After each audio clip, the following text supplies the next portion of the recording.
తెల్ల గుమ్మడికాయ పచ్చి రొయ్యలతోటి ఒక చక్కటి రెసిపీని తయారు చేయబోతున్నారటండి. మరి దానికి కావాల్సిన పదార్థాలు, తయారు చేసే విధానం ఏంటో చూద్దాం. ప్రాన్స్, అల్లం వెల్లుల్లిపాయ పేస్ట్, సాల్ట్, గరం మసాలా, గుమ్మడికాయ ముక్కలు, పచ్చిమిర్చి, ఉల్లిగడ్డలు, టమాటా, కొత్తిమీర, పసుపు, కరివేపాకు, కారం. మరి కావాల్సిన పదార్థాలు ఏంటో చూసాం కదా, దాని తయారీ విధానం ఏంటో చూద్దామా? స్టవ్ అంటించుకుందాం. ఓకే.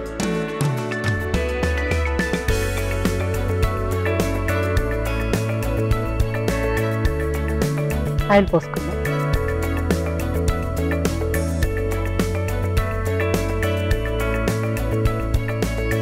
దీనికి కూడా ఎంతో ఆయిల్ అవసరం లేదు, మనకి ఉల్లిగడ్డల గుమ్మడికాయ ముక్కలు వేగడానికి అయితే సరిపోతుంది.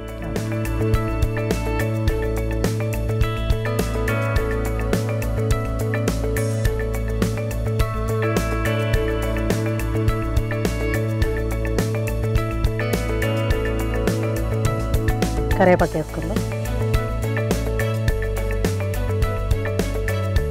వేసుకుందాం. తర్వాత పచ్చిమిరపకాయలు, ఉల్లిగడ్డ ముక్కలు,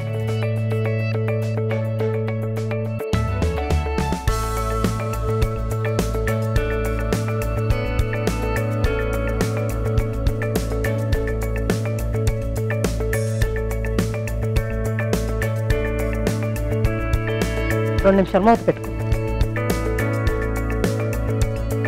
ఒకసారి చూద్దాం. ఇది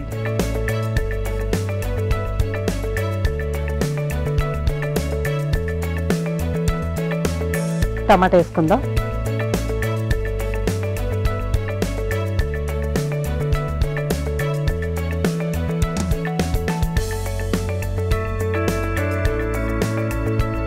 మరి మెత్తగా మ్యాష్ అయిపోవాలా లేకపోతే ముక్కలు? కొంచెం మ్యాష్ అయిపోవాలి, మెత్తగానే అయిపోవాలి. మనకి పేస్ట్ లాగా రెడీ అవ్వాలి. అన్నీ ఇవి ముక్కలు లెవెల్లో ఉంటే అవ్వదు, కొంచెం పేస్ట్ అవ్వాలి. ఓకే. మళ్ళీ ఒక 2 నిమిషాలు మూత పెట్టుకుందాం. అలా టమాటా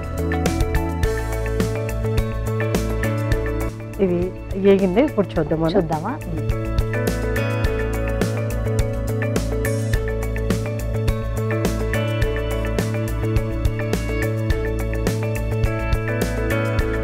ఇది రెడీ అవుతుంది.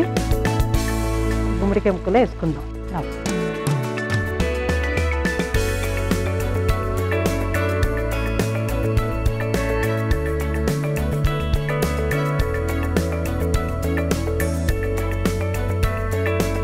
కొద్దిగా మనం సాల్ట్ వేసుకుందాం. అప్పటికే ప్రాన్స్లో కారం, సాల్ట్ అన్నీ వేసాను, కొంచెం దీనికి తగ్గట్టుగానే వేసుకుంటాను.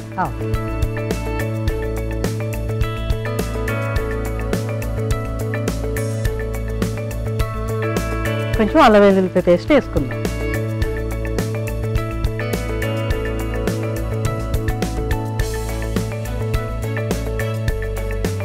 కొద్దిగా కారం కూడా వేసుకుందాం.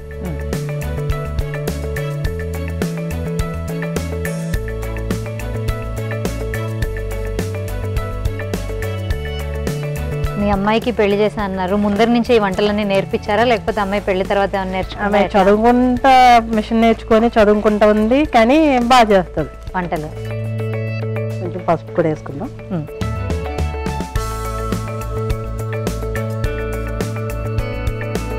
కొంచెం గరం మసాలా,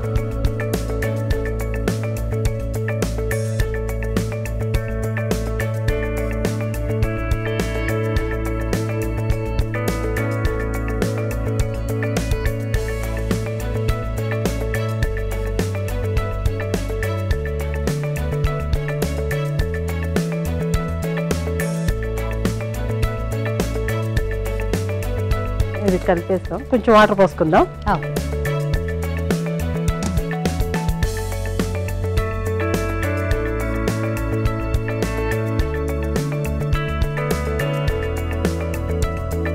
ఒక 2 నిమిషాలు మూత పెట్టుకుందాం.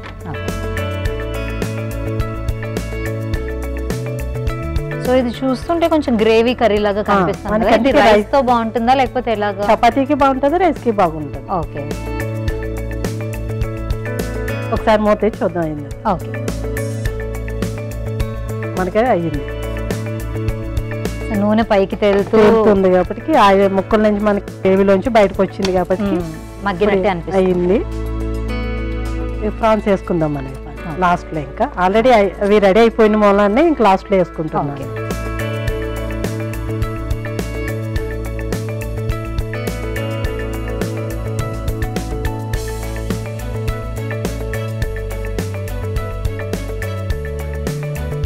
ముక్కలు కలిసిపోయి అసలు ఏం తెలియదు. మనకు గ్రేవీ ఫస్టే తయారై ఉంటుంది వాళ్ళని తెలియదు.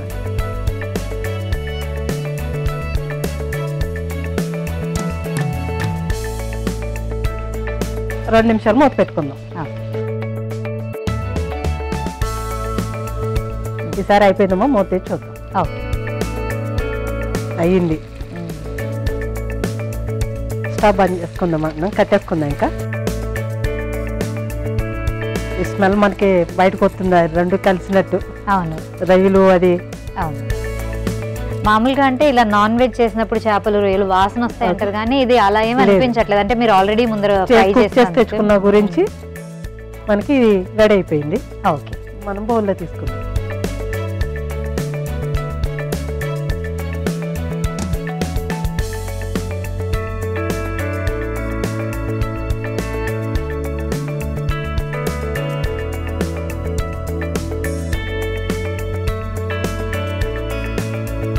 కొంచెం కొత్తిమీర వేసుకుందాం.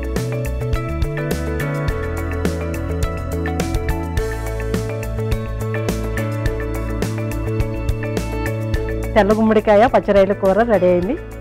టేస్ట్ చూసి చెప్పండి. సో తెల్ల గుమ్మడికాయ పచ్చి రొయ్యల కర్రీ అయితే రెడీ అయిపోయిందండి. మరి దీన్ని టేస్ట్ చేసే ముందు దీనికి కావాల్సిన పదార్థాలు, తయారు చేసుకునే విధానం మరొకసారి చూద్దాం. తెల్ల గుమ్మడికాయ పచ్చి రొయ్యల కర్రీకి కావాల్సిన పదార్థాలు: పచ్చి రొయ్యలు, తెల్ల గుమ్మడికాయ ముక్కలు, గరం మసాలా, అల్లం వెల్లుల్లి పేస్ట్, ఉప్పు, ఉల్లిపాయ ముక్కలు, టమాటా ముక్కలు, కొత్తిమీర, కరివేపాకు, పసుపు, కారం.